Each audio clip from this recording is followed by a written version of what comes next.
자, 우리는 오늘 솔로몬의 노래 두 번째 시간을 갖습니다. 솔로몬의 노래, 왕 솔로몬이 아내 술렘 여인을 향한 그 사랑을 노래하는 책인데, 신부에 대한 왕의 노래뿐만 아니라 왕에 대한 신부의 노래이기도 하죠. 가장 주된 것은 솔로몬의 노래라고 되어 있기 때문에 우리 주 예수 그리스도의 노래예요. 예수 그리스도에 관한 노래라고요. 세상에서 유일한 영원한 노래입니다. 유일하고 영원한 노래예요. 우리는 찬양을 통해서 노래하죠. 그리고 매일 기도로 노래합니다. 지난 시간에 솔로몬의 노래 1장 7절까지 보았습니다. 1장 7절 다시 한번 보죠. 오 내 혼이 사랑하는 당신이여.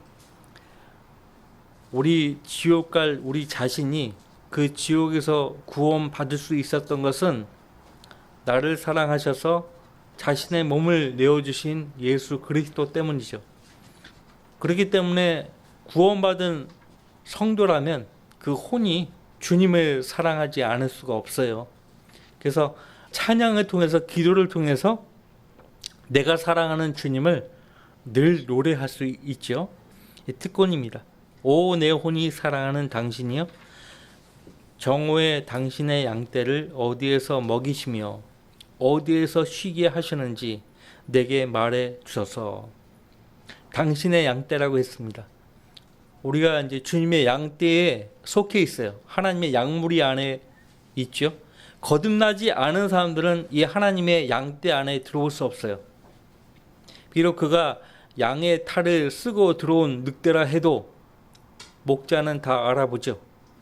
그리고 양들도 구분합니다. 냄새가 우리 냄새가 아닌데, 뭔가 느껴지지도 않고 통하지도 않아요.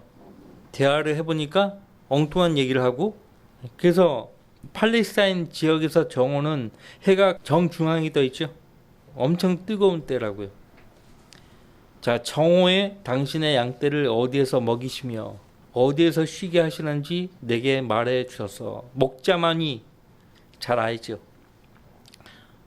우리의 선한 목자이신 예수 그리스도는 그분의 양무리가 어디에서 먹을 수 있고 어디에서 쉴 수 있는지 매우 잘 아시는 분이에요. 그래서 다윗도 시편 23편에서 주는 나의 목자시니 내게 부족함이 없으리로다. 그가 나를 쉴만한 밀가로 인도하신다고 했어요. 푸른 초장으로 인도하신다고 했어요.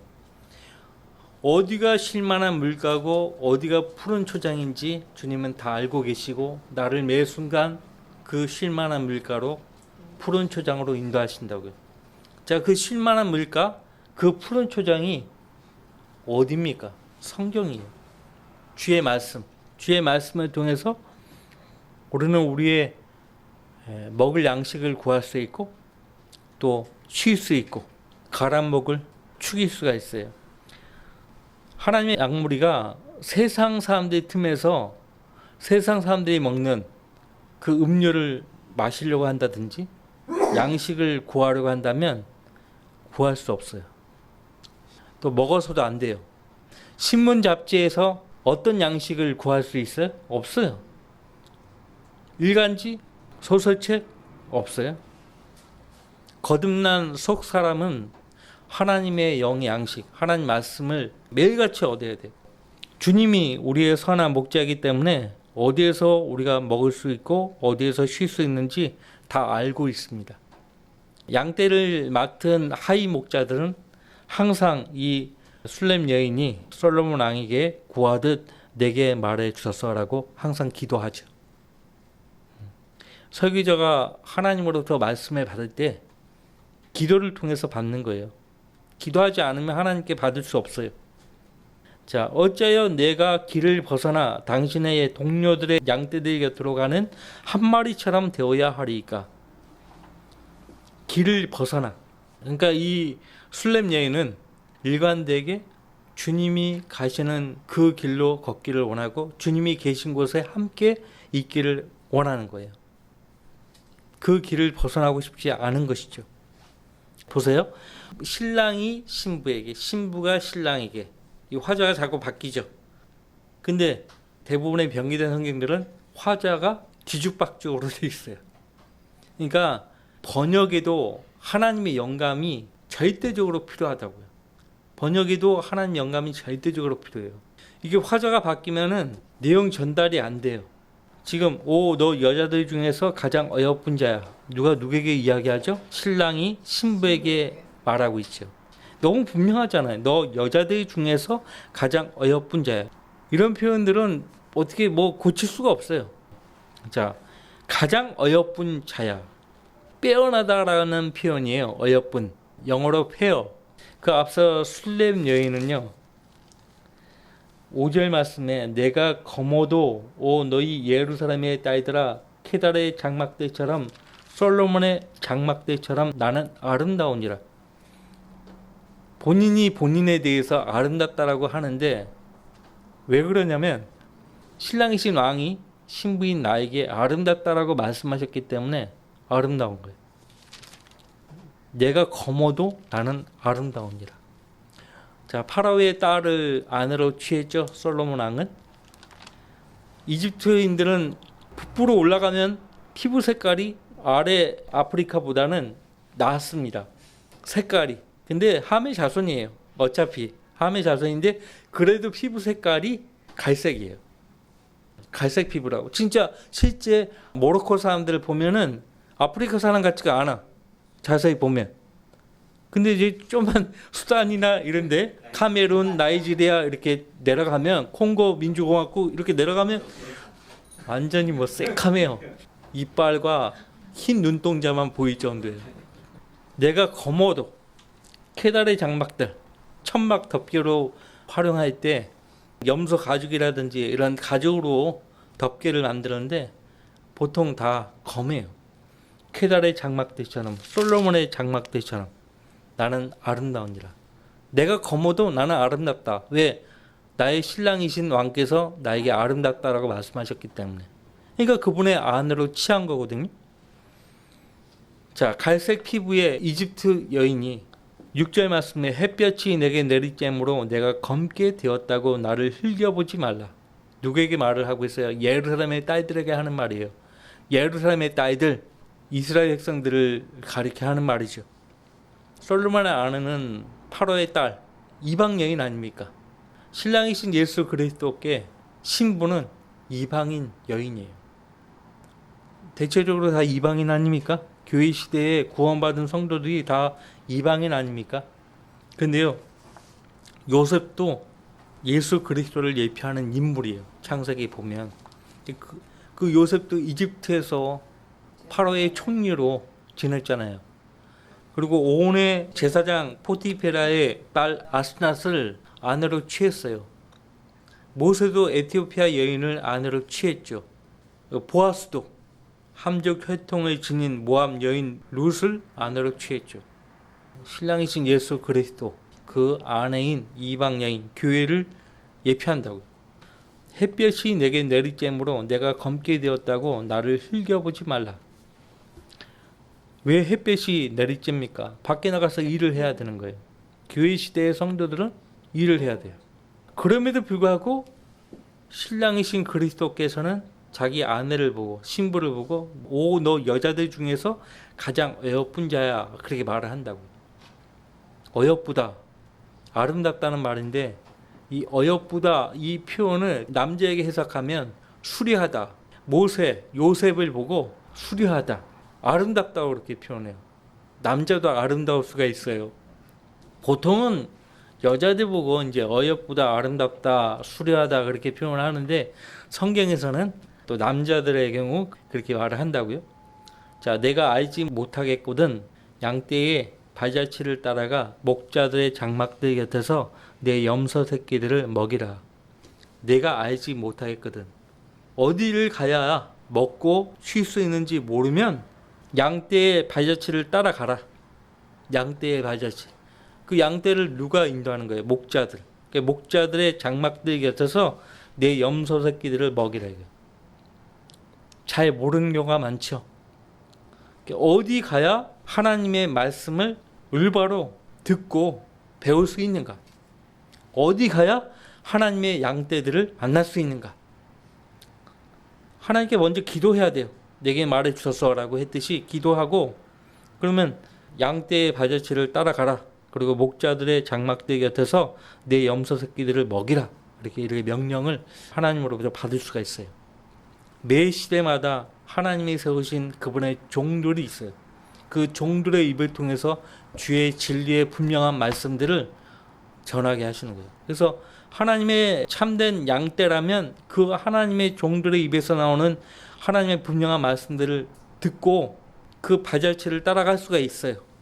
따라갈 수가 있다고. 자, 9절 말씀. 오 내 사랑아. 앞서 8절에 가장 어여쁜 자라고 했는데 9절에 오 내 사랑아. 내가 너를 파라오의 병거의 준마무리에 비교하였노라.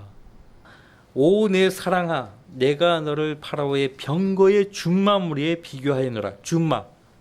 준마는 소수 정예 기마병들이 싸우기 위해서 올라타는 말이에요. 말. 한 사람 신부에게 준마 무리에 비교를 해요. 자, 의미심장하죠. 자, 무슨 말이냐? 그리스도께 신부는 군사예요. 우리 지금 디모데전서 후서에 보면은 믿음의 선한 싸움을 싸우라고 당부하고 있죠. 믿음의 선한 싸움을 싸우라. 영적 전쟁에 투입된 군사들이에요. 그래서 준마 무리에 비교한다고 말하고 있습니다. 10절. 내 두 뺨은 보석줄로 내 목은 금목걸이로 아름답도다. 물론 신약 성경에 보면은 특히 사도 베드로가 자매들에게 권면을 하죠. 거기 베드로전서 3장 3절로 5절 말씀 보시면 그리스도인의 아름다움이 외모에 있지 않다고 말을 합니다. 어디에 있는가? 그의 거룩함에 있다고 말합니다. 특히 그리스도 안에 있는 자매들에게 말을 합니다. 너희는 머리를 닦고 금으로 치장하거나 옷을 입는 외모로 단장하지 말고 오직 마음에 숨겨진 사람을 썩지 아니하는 것 곧 온유하고 고유한 영으로 단장할지니 그것은 하나님 보시기에 매우 값진 것이니라. 예전에 하나님을 신뢰했던 거룩한 여인들도 아브라함의 아내 사라부터 시작해서요, 리브가도 포함되고, 그렇죠? 거룩한 여인들도 이와 같이 자기 자신의 남편에게 복종함으로써 자신들을 단장하였느니라. 복종을 했대요. 단장을 하는데 무엇으로 단장했다고요? 자기 자신의 남편에게 복종함으로써. 사라의 경우는요, 남편이 그렇게 고약하게 구는데도 화내지 않았어요. 입을 꾹 다문 거예요. 화내지 않았어요. 여러분들 그 이집트로 들어가는데 아브라함이 자기 아내 사라, 그때 사라의 나이가 75세예요. 75세의 아내를 보고 창세기 12장 11절에 당신은 보기에 아름다운 여인임을 내가 아나니. 이집트에 들어갔더니 파라오 왕이 그 사라 보고 홀딱 반한 거예요. 자기 침상으로 불러냈죠. 근데 하나님 막으셨잖아요. 그때 그 사라가 왜 그 순간 소리 못 질렀을까요? 물론 소리 질렀으면 큰일 났죠. 죽임당할 수도 있고. 근데 하나님 약속을 받은 사람들이니까 하나님 구해 주시겠지 하면서 이 상황이 참, 여러분이 사라라면 어떻게 하시겠어요? 어떻게 아내를 누이라고 하면서 파라오 왕의 침상까지 들어갔다고요? 이 말이 됩니까? 자기 아내가 왕의 침상까지 들어가요. 지금 현재 우리 입장에서 도저히 이해할 수 없는 일이에요. 근데 그럼에도 불구하고 사라가 성경의 기록 보면은 항의를 안 해요. 남편한테. 근데 왕 앞에서 막 울그락불그락 감정 표현하고 막 그래버리면 어떻게 될까요? 죽임 당할 수 있는 거예요. 근데 이제 사라가 자기 남편도 그렇고 하는 약속을 받았잖아요. 아직 자식을 낳지 않은 상황이니까. 자, 어쨌든 그것은 하나님 보시기에 매우 값진 것이라고 했어요. 마음에 숨겨진 사람을 온유하고 고유한 영으로 단장하는 것. 근데 온유하고 고유한 영으로 단장하는데 자기 자신의 남편에게 복종함으로써 자신들을 단장했다라고 말합니다. 그러니까 사라의 경우는 고약한 상황에서도 복종했던 거예요.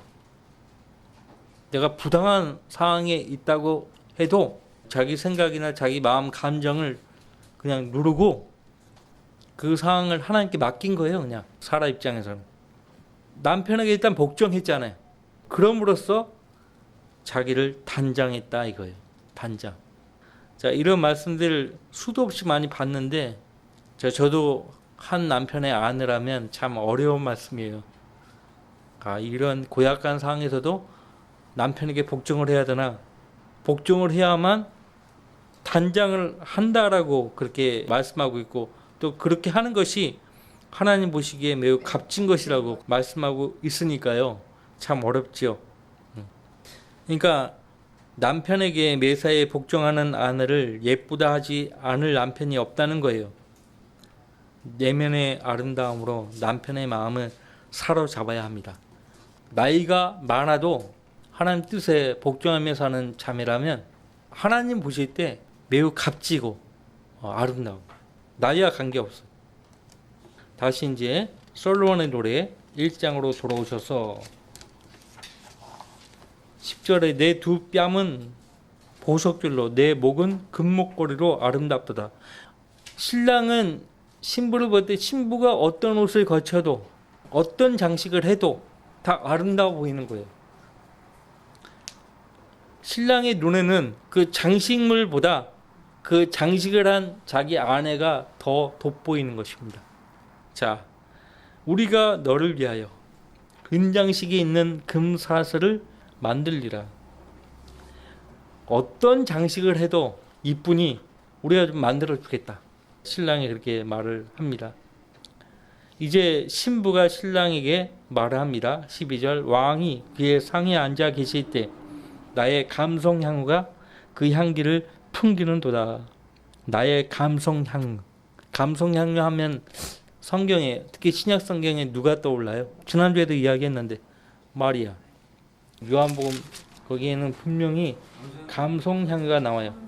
12장 3절 마리아가 매우 값진 감성 향유 한 니트를 가지고 와서 예수의 발에 붓고 자기의 머리카락으로 그의 발을 닦으니 그 집이 향유 냄새로 가득 차더라. 감성 향유. 누가복음 7장 36절 거기 보시면 36절 그때 바리새인 중에서 한 사람이 자기와 함께 음식을 대자고 주께 청하니 주께서 그 바리새인의 집에 들어가서 식사하려고 앉으시더라.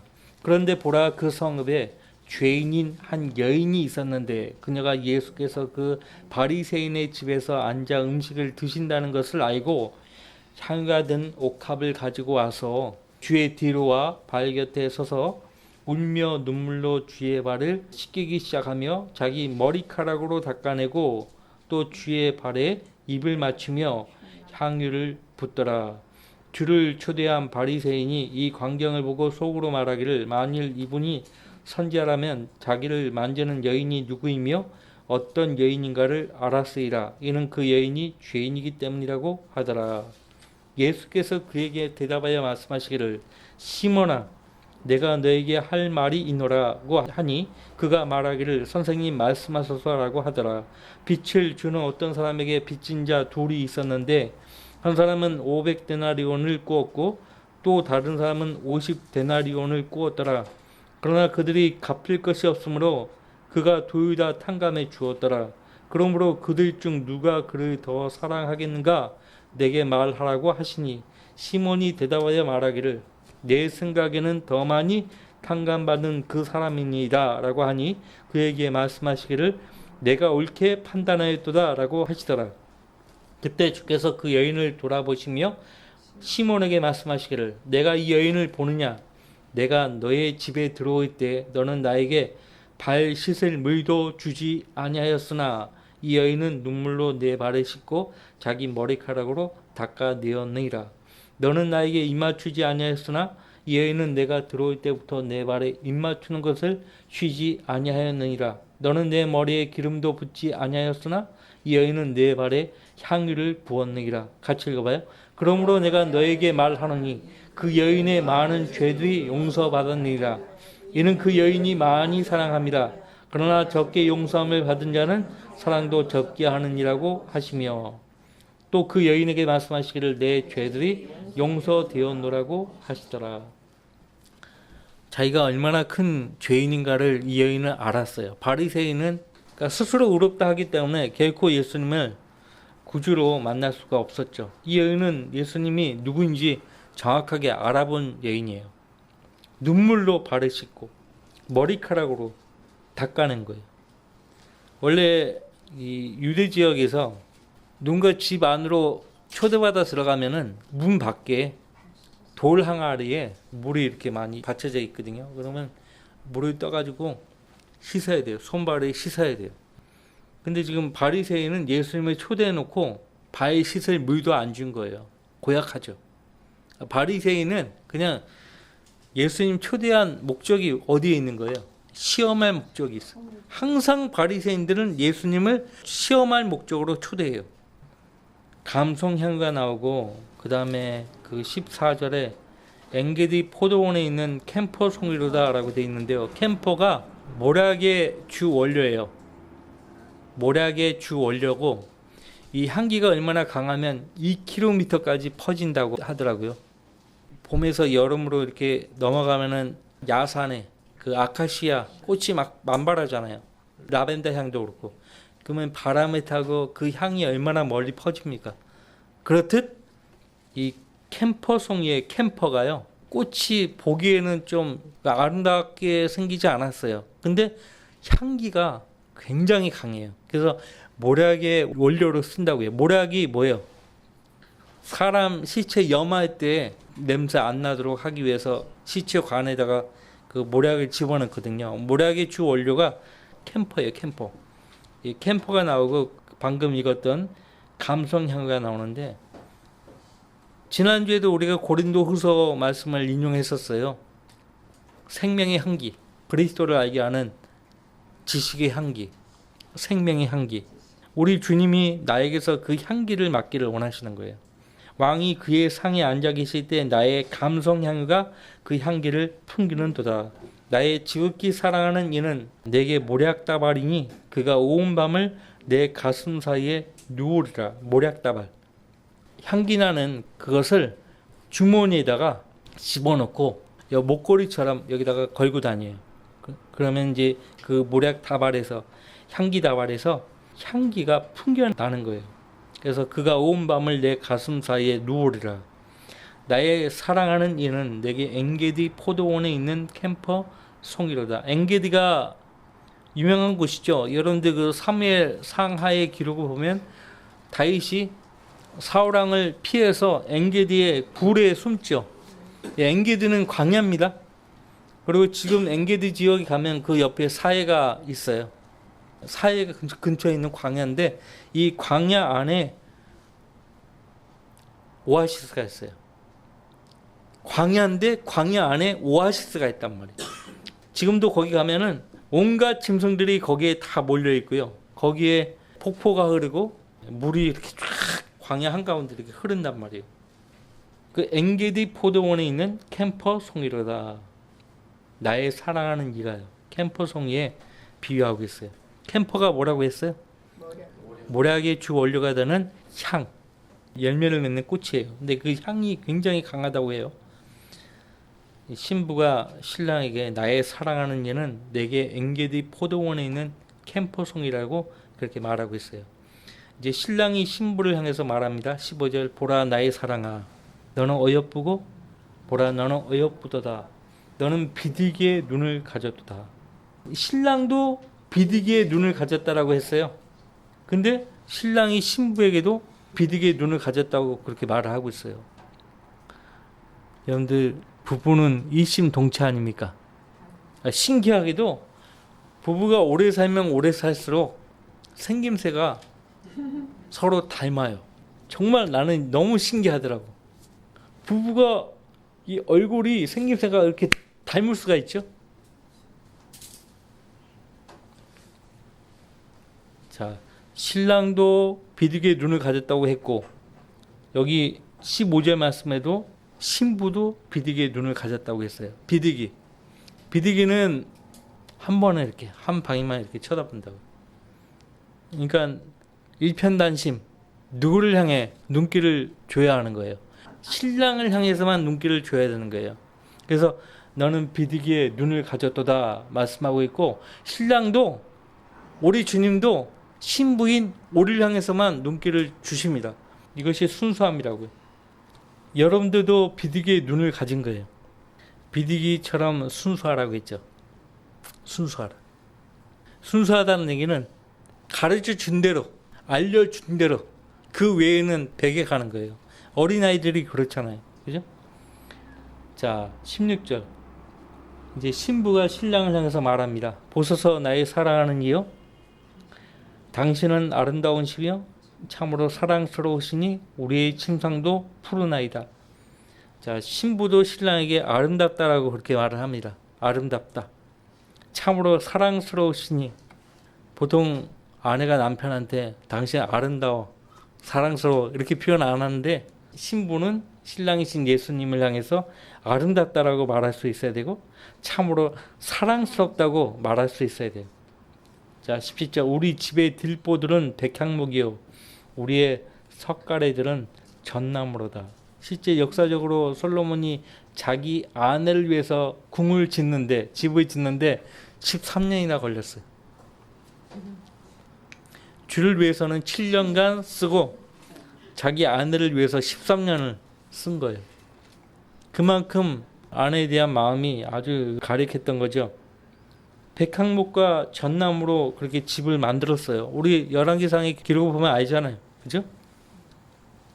자, 오늘 이게 8절 말씀부터 쭉 봤는데, 신부와 신랑, 신랑과 신부 서로 주고받는 대화 가운데 어떤 표현들을 계속 쓰고 있어요. 오 내 사랑아, 나의 사랑하는 이여, 보라 나의 사랑아, 보소서 나의 사랑하는 이여. 뭘 배워야 돼요? 우리가 실제 우리가 나의 신랑이신 예수 그리스도를 대할 때 이렇게 대해야 되는 거예요. 주님은 나를 위해서 자신의 귀한 모든 것을 내어준 분이에요. 그죠? 아무런 대가 없이 내어주신 분 아닙니까? 응? 역시 우리도 주님을 위해서 죽을 각오를 해야죠.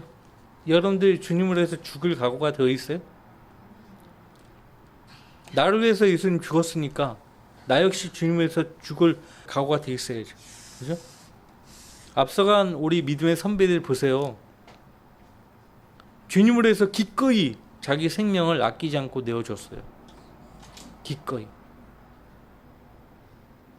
근데 보세요. 옛날 구설은 너희들이 모인 곳이 어디야? 주동자가 누구야? 목사가 누구야? 절대 말하지 않아요. 내가 말해버리면 내 사랑하는 형제자매들이 다 고초를 당할 거 알기 때문에 내가 죽어도, 내가 고초를 당해도 절대 말하지 않아요. 그래서 절대 말하지 않고 고문당하고 죽임당한 그리스도인들이 많았다고요. 지금 북한도 마찬가지고 모슬림도 지금도 탄압이 심하죠. 하나님을 정말 사랑하면 형제자매들도 그렇게 사랑할 수 있어야 한다고 말을 하잖아요. 그러니까 절대 말하지 않아요. 형제자매들에게 피해를 준다? 감히 상상을 안 하는 거예요. 이외에 나를 향한 주님의 사랑으로부터 내가 배운 것이 그거예요. 하나님의 사랑으로 다른 형제자매들을 사랑하는 거죠. 하나님께 그 사랑을 배운 거예요. 우리가 특히 신랑이신 예수 그리스도로부터 우리 개개인을 얼마나 극진히 지극히 사랑하시는지 우리 솔로몬의 노래를 통해서 너무나 많이 알 수 있죠. 이 시간에 그걸 공부할 때마다 배우지 않으면 아무 의미가 없어요. 그걸 알고 확실하게 배워야 돼요. 그걸 알고. 오 내 사랑아, 보라 나의 사랑아, 너는 어여쁘도다. 그리고 신부는 신랑에게 나의 사랑하는 이여, 나의 사랑하는 이여, 그렇게 계속 말을 하잖아요. 얼마나 아름다운 노래입니까? 다음 주에 우리가 2장을 공부하도록 하겠습니다.